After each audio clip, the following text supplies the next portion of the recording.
আসসালামু আলাইকুম গাইস। আমরা চলে যাচ্ছি কদম নজরুল দরবার শরীফে।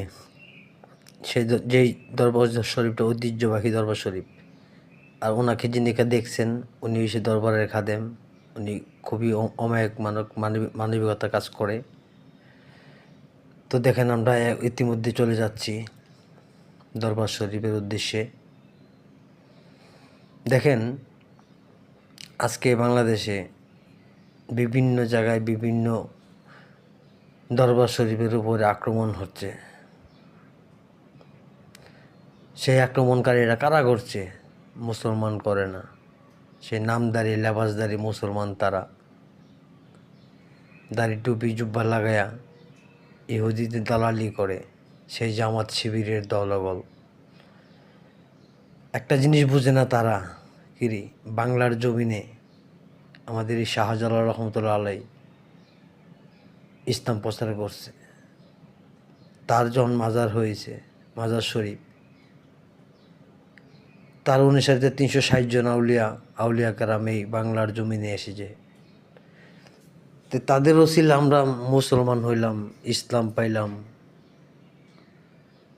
এখন তাদেরকেই বলো তোমরা খারাপ। তাদেরকে খারাপ বলবা কেন? তাদের মাজারের উদ্দেশ্যে, মাজারের সাইডে পাইডে যেগুলা ভণ্ড মানুষ আছে, যারা নিকৃষ্ট কাজ করে, তাদেরকে তোমরা বিতাড়িত করো, তাদের বিরুদ্ধে তোমরা রুখে দাঁড়াও। আমরাও আছি পাশে। কিন্তু কোনো মাজারে যদি কোনো দিন আর আক্রমণ হবে, যে আক্রমণ করবে, আমি তার বিরুদ্ধে জিহাদ ঘোষণা করলাম। আমি নিজে উপস্থিত হব, এবং আমার সামনে যদি কাউকে দেখি যে মাজারে আক্রমণ করছে, আমি তৎক্ষণিক তার গর্দান থেকে মাথার আলগা করে দেব।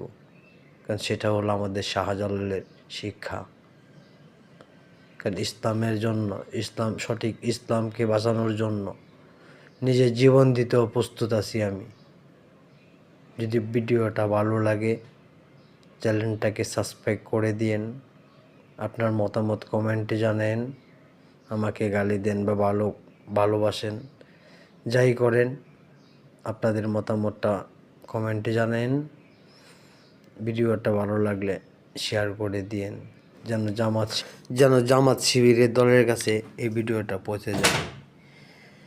তারা যেন হাড়ে টের পায় যা আর কখনো কোনো দিন কোনো মাজারের উপরে আক্রমণ করা যাবে না। মাজারকে সুরক্ষিত রাখার জন্য আহলে সুন্নাত